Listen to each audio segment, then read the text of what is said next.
तुम आत्मज्ञान प्राप्त करोगे पार्थ, स्वयं को मुझसे जुड़ा ही पाओगे। तब तुम भी मेरी ही भांति स्वयं को परमात्मा के रूप में देखोगे। किंतु उस पद को प्राप्त करने हेतु मेरे प्रति संपूर्ण समर्पण अनिवार्य है। समर्पण क्या है मां? समर्पण मन की ऐसी स्थिति का नाम है जब मनुष्य अपने सारे संकल्पों का त्याग कर देता है, स्वयं से किसी प्रकार के निर्णय अथवा प्रण भी नहीं लेता। जिस प्रकार के कार्य उसे दिए जाते हैं उसी प्रकार के कार्य करता है। वास्तव में समर्पण का अर्थ होता है अपने आप, अपने मन, बुद्धि, ज्ञान, इच्छा, आशा को, अपनी भावनाओं, अपना सब कुछ किसी को अर्पण कर देना। और ऐसे समर्पण को भक्ति कहते हैं।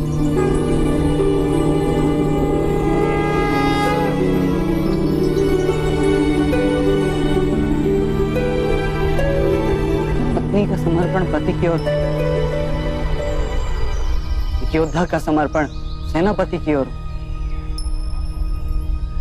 एक शिष्य के हृदय में गुरु भक्ति होती है। क्या ये सारी भक्तियां एक समान? क्या सबको ईश्वर की प्राप्ति होती है? नहीं पार्थ, मनुष्य जिसके प्रति समर्पित होता है उसी के रूप में ढलने लगता है। उसके मन में कोई संदेह, कोई प्रश्न जन्म नहीं लेता। किसी दुष्ट के प्रति समर्पण उस मनुष्य के कार्यों को दूषित कर देता है। अंगराज कर्ण ने धर्म को जानते हुए भी युद्ध सभा में पांचाली को अपशब्द कहे। उसका कारण था अंगराज का भ्राता दुर्योधन के प्रति समर्पण। इस युद्ध में उन्हें जो दंड मिलेगा वो किसी जन्म या जाति के लिए नहीं, अथवा एक दुष्ट के प्रति समर्पण के लिए उन्हें दंड मिलेगा। इसलिए हे धनंजय, समर्पण उत्तम के प्रति होना आवश्यक। उसी से मनुष्य उत्तम बनता है। लोहे की माला से अपराधी बांधा जाता है, पीतल की माला से मंदिर के दीपक को बांधा जाता है, और सोने की माला को आभूषण बनाकर गले में धारण किया जाता है। पति भक्ति, स्वामी भक्ति, मित्र भक्ति, ऐसी अनेक भक्तियां होती हैं पार्थ, किंतु सबसे श्रेष्ठ भक्ति तो परमात्मा की भक्ति होती है। परमात्मा की भक्ति का सांख्य अथवा कर्म योग से क्या संबंध? सांख्य योग के कारण मनुष्य स्वयं को आत्मा के रूप में जानता है। कर्म योग से वो जीवन के बंधनों से छूट जाता है, और भक्ति के कारण मनुष्य को परमात्मा के वास्तविक रूप का ज्ञान होता है। परमात्मा के ज्ञान से मनुष्य जन्म मरण के फेरों से छूटकर सच्चिदानंद स्वरूप को प्राप्त कर लेता है। परमात्मा में समाकर स्वयं परमात्मा हो जाता है। जैसे जल की छोटी सी बूंद जब सागर में मिलती है तो स्वयं सागर बन जाती है। अर्थात इस शरीर का कोई महत्व ही नहीं है माता। अवश्य महत्व है पार्थ। शरीर के माध्यम से ही मनुष्य को परमात्मा का साक्षात्कार होता है। मृत्यु और नए जन्म के बीच के समय में आत्मा के ज्ञान में वृद्धि नहीं हो पाती। इस जन्म में प्राप्त अनुभव, ज्ञान, विचार और अभ्यास को लेकर आत्मा नया शरीर धारण करती है। आत्मा की प्रगति और अधोगति शरीर में रहकर ही संभव है।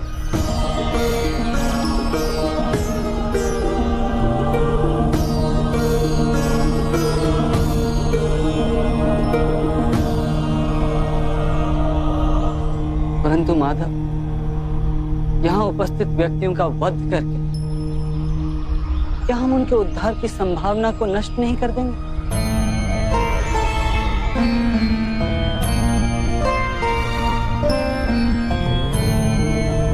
हमारे शत्रु धर्म की मर्यादा को तोड़ चुके हैं पार्थ।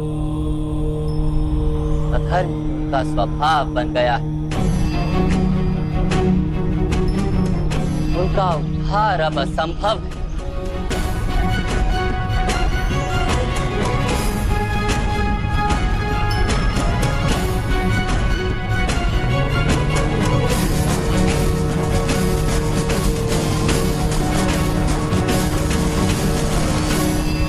अपराधी को एक सीमा तक ही उद्धार का अवसर दिया जा सकता है।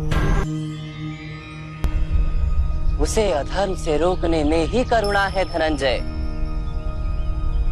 ये आत्माएं मरेंगी नहीं। अधर्म से दूषित शरीर का त्याग करके नया शरीर धारण करेंगी और उस शरीर में उनकी प्रगति की संभावना अधिक होगी।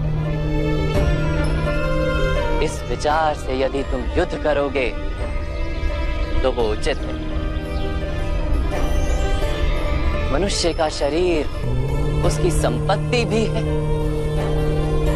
और मर्यादा भी। धर्म के मार्ग पर प्रवास करने वाला मनुष्य अपने शरीर को शुद्ध करता है और उसके माध्यम से आत्मा का साक्षात्कार करता है। इसी को क्षेत्रज्ञ संबंध कहा गया है। मैं इसका तात्पर्य नहीं जान पाया माधव। जब मनुष्य ये जान लेता है कि उसका शरीर एक भूमि का टुकड़ा है, अर्थात क्षेत्र है, और वो शरीर में रहने वाला, उस शरीर को समझने वाला अर्थात क्षेत्रज्ञ है, तब वो शरीर के माध्यम से अपनी प्रगति साध पाता है।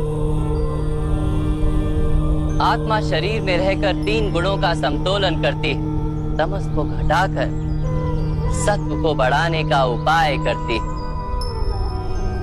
और ईश्वर की भक्ति करके परमात्मा के साथ एक हो जाती है। ये कैसे की जाती है माधव? क्या समर्पण ही भक्ति नहीं? नहीं पार, समर्पण तो भक्ति का प्रथम चरण है। वास्तव में भक्ति किसी कार्य का नाम नहीं, वो तो केवल मनस्थिति का नाम। आवश्यक है कि मनुष्य जब तब यज्ञ, याग, यम, नियम, योग और स्वाध्याय के माध्यम से अपने अंतर को शुद्ध करे और परमात्मा के प्रति समर्पित रहे। मनुष्य अपने सारे कार्य, सभी कार्यों के फल, अपने जीवन का प्रत्येक श्वास परमात्मा को समर्पित करता रहे।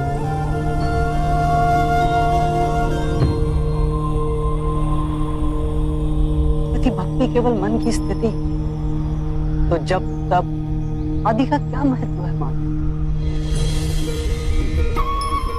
जैसे आज धोया हुआ पात्र कल पुनः मैला हो जाता है, वैसे ही मनुष्य का मन बार बार परमात्मा से विमुख हो जाता है। इसीलिए आवश्यक है कि जब तप और स्वाध्याय आदि के माध्यम से स्वयं को निरंतर ये स्मरण दिलाता रहे कि उसका जीवन परमात्मा के प्रति समर्पित है। किस तट पर डुबकी लगाई जाए इसका महत्व नहीं, महत्व है डुबकी लगाने का।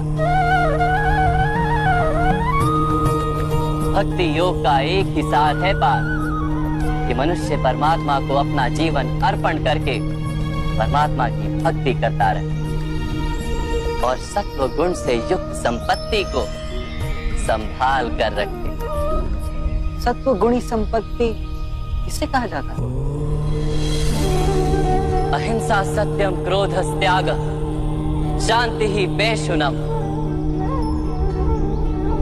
दया भूतेष्व लोलुप्त्वम मार्दवम वीर चापलम तेज क्षमा धृति शोचम द्रोहो नातिमानिता भवन्ति संपदम देवी अभिजातस्य भारत। बिना कारण तथा स्वार्थ के हेतु हिंसा करना अधर्म है पार। वास्तव में अहिंसा ही परम धर्म है और उसके साथ सत्य, क्रोध ना करना, त्याग, मन की शांति, निंदा ना करना, दया भाव, सुख के प्रति आकर्षित ना होना, बिना कारण कोई कार्य ना करना, तेज, क्षमा, धैर्य, शरीर की शुद्धता, धर्म का द्रोह ना करना तथा अहंकार ना करना, इतने गुणों को सत्व गुणी संपत्ति या दैवी संपत्ति कहा जाता है।